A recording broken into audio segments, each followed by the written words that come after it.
mulanya cari souvenir ya. Jadi itu sebelumnya kita tuh bergerak di bidang ekspor.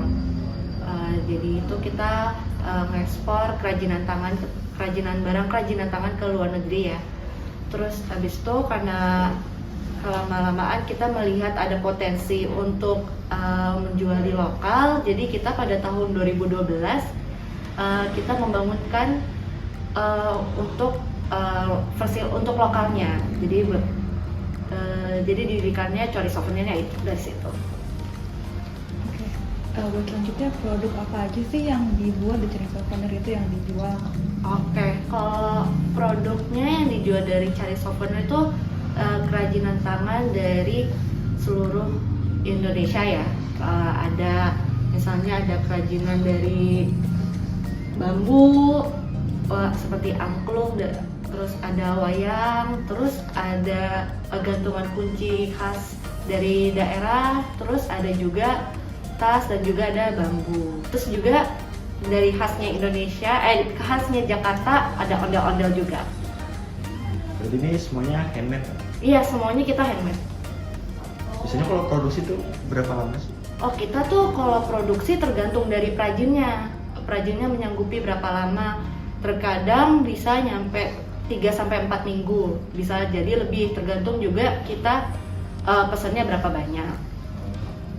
Itu bisa jadi kayak berapa ribu produk gitu ya? Bisa.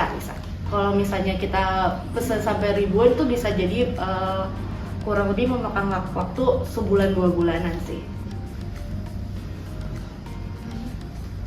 Terus adakah tantangan dari mulai produksinya pas bikin souvenir ini?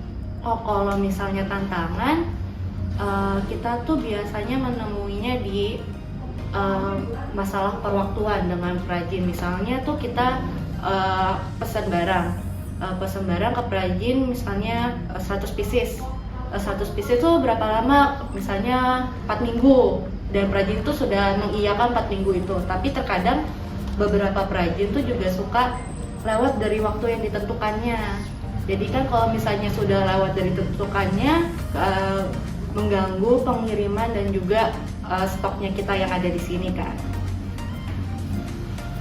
Jadi di masalah di deadline itu ya? Iya, masalahnya biasanya di deadline-nya sih. Terus juga terkadang juga karena masalah pengiriman barang, kan kita nggak tahu ya kalau misalnya di kurir tuh untuk handle barangnya seperti gimana.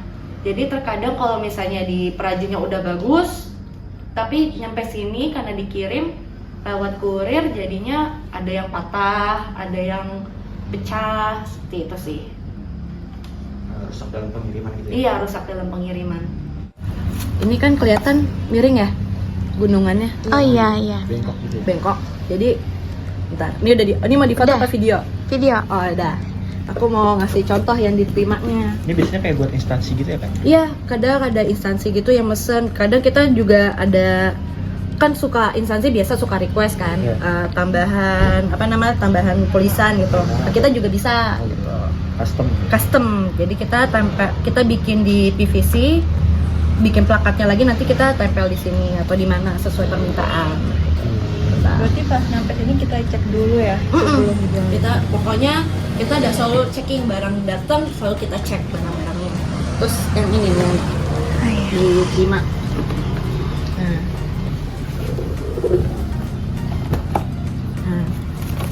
Ini juga reject? Ini enggak, ini yang bagus. Ini bagus. Ini kan lurus kan? Iya, lurus. Nah, coba mau bandingin.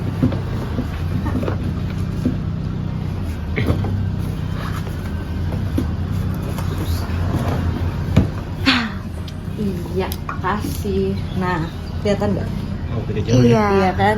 Walaupun Iya. kayaknya simple banget gitu, masalah miring Iya. doang. Tapi tuh kadang pembeli tuh suka nggak mau kalau miring gitu. Iya. Jadi kayak ya udah daripada di reject belakangan, kita reject duluan aja, minta diperbaiki. Berarti ada 2 kali ini ya, quality checking ya, Iya. dari pengrajin sama dari sini untuk memastikan Tapi kualitasnya. terkadang juga perajin asal kirim aja sih gitu.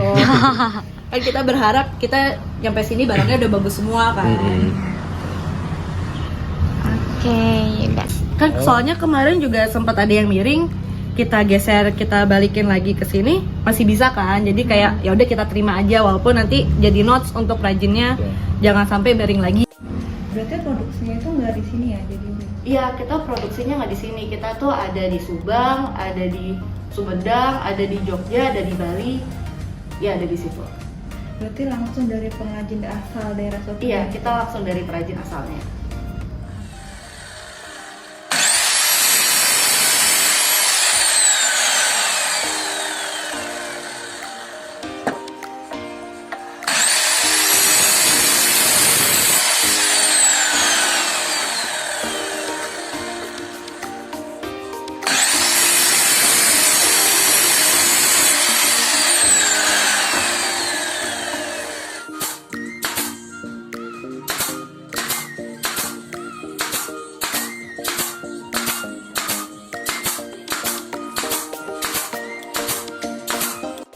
Terus selanjutnya gimana sih kayak sistem produksi dan penjadwalan dari pembuatan produk kain souvenir ini? Oke. Kalau itu awalnya kita lihat dulu kita di sini stoknya tinggal berapa. Kalau misalnya kita stoknya tinggal dikit, misalnya kita tuh paling nggak tuh pesen kalau misalnya stoknya kita tuh udah tinggal 5 lah, 5 pieces. Terus biasanya kita kalau udah stoknya segitu kita nanya ke perajin untuk kalau order sekian, misalnya 20 pieces tuh berapa lama dan harganya ada kenaikan harga atau tidak. Terus kalau misalnya sudah setuju dengan waktu dan harganya, kita biasanya kita buatkan dulu surat pesanan. Surat pesanannya terdiri dari jumlah, harga, dan waktunya. Terus kalau misalnya sudah ditandatangani oleh kita dan perajin, nanti barang kita kirim surat pesanannya. Kita kirim surat pesanannya, nanti kita menunggu barangnya jadi. Terus misalnya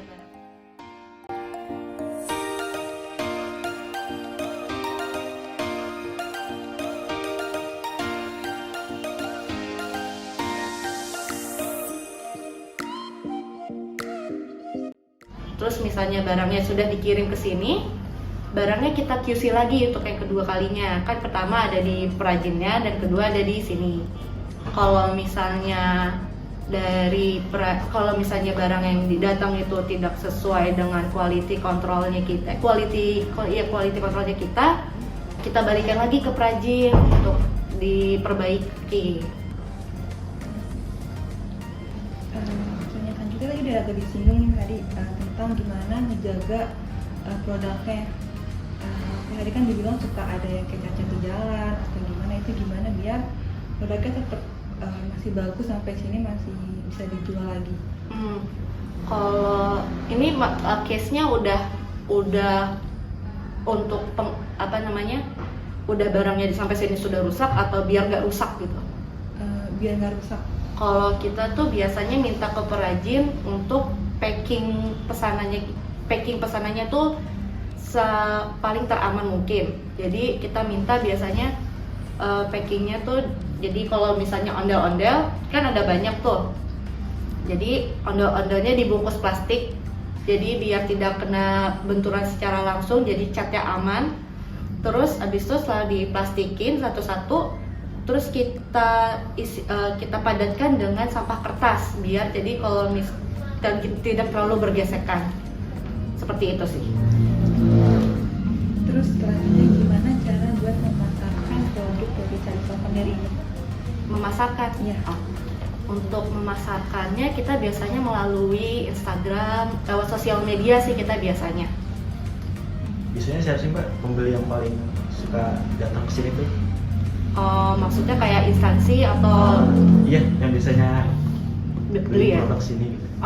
Kita tuh biasanya kalau misalnya untuk yang lokal ada dari, lupa. Tapi itu biasanya ada, biasanya dari Pramuka suka ada, dia suka custom sendiri. Jadi ada ondel-ondel kita pakai seragam Pramuka gitu.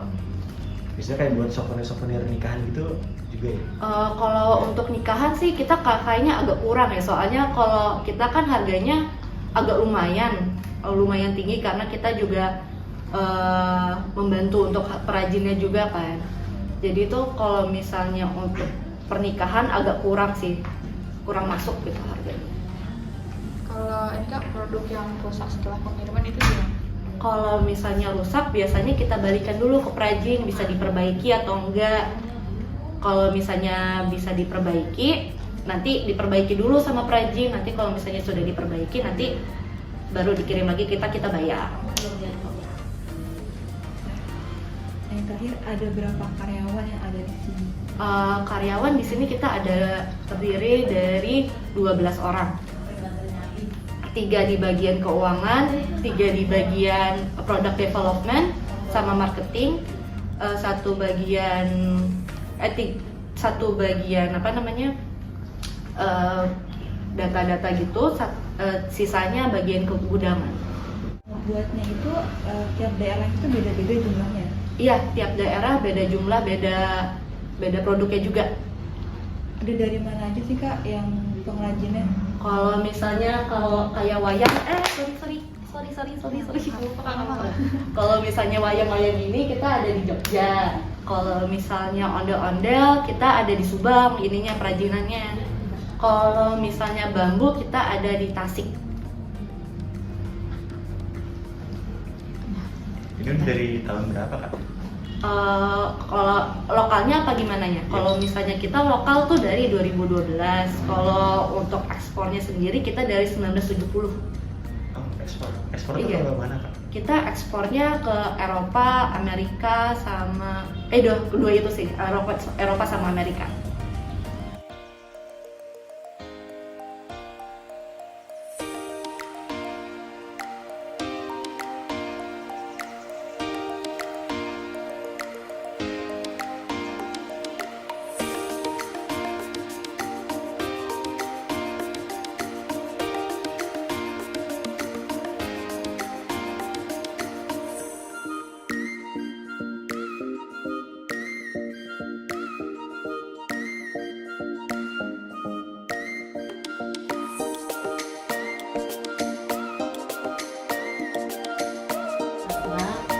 Itu tempat living sih kalau ini udah kayak depan,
itu aku nggak berani buka sih, soalnya itu udah mau dikirim kan.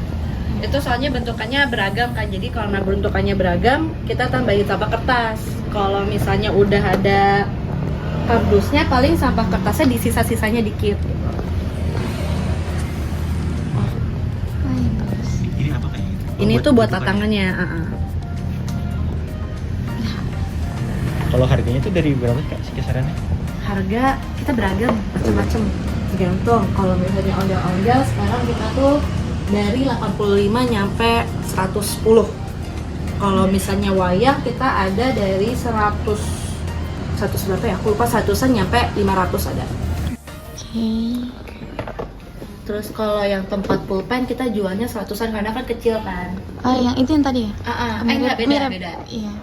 Kalau yang mana nih, yang 500-an.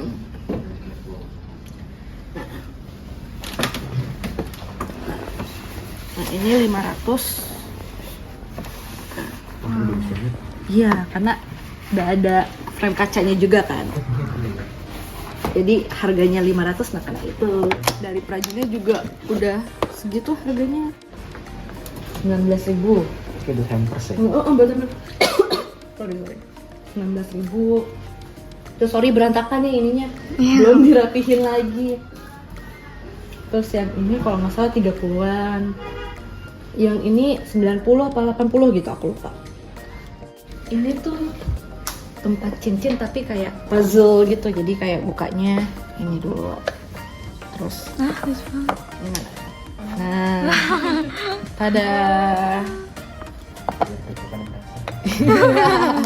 Biar kalau ada yang mau maling susah. Iya, nggak ngerti. Juga kan. Ini pasti pas musim panas. Belum gitu. Nanti kayunya udah disiapin nih kayunya, nanti ditiup buat jadi kayak gitu. Ditiup kan? Iya ditiup kan, jadi Bersih. buat nempel kan biasanya kalau misalnya ini tuh kaca kan di model bikin kaca kan ditiup gitu kan, kayak ada pipanya gitu kan. Oh, iya. Ya pipanya, terus dari pipanya ujungnya kaca yang buntelannya gitu, apa kacanya, terus habis itu buntelannya itu ditempatin ke sini, ditiup sama perajinnya jadi kayak gitu buat cetakannya. Terus nanti dibentuk-bentuk lagi karena kan masih panas tuh, dibentuk-bentuk lagi desainnya sesuai kemauan perajin. Kalau yang ini desain dari perajin. Kita tuh biasanya kalau ondel-ondel tuh pakai kayu abasi ya. Kalau misalnya ini tuh frame tuh ada yang dari kayu jati, bener nggak? Terus wayang klitiknya juga dari kayu jati. Terus juga ada yang dari kerang nih. Ini dari kerang.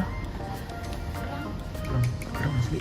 Kerang. Jadi kerang di kan shellnya gitu kan. Yes.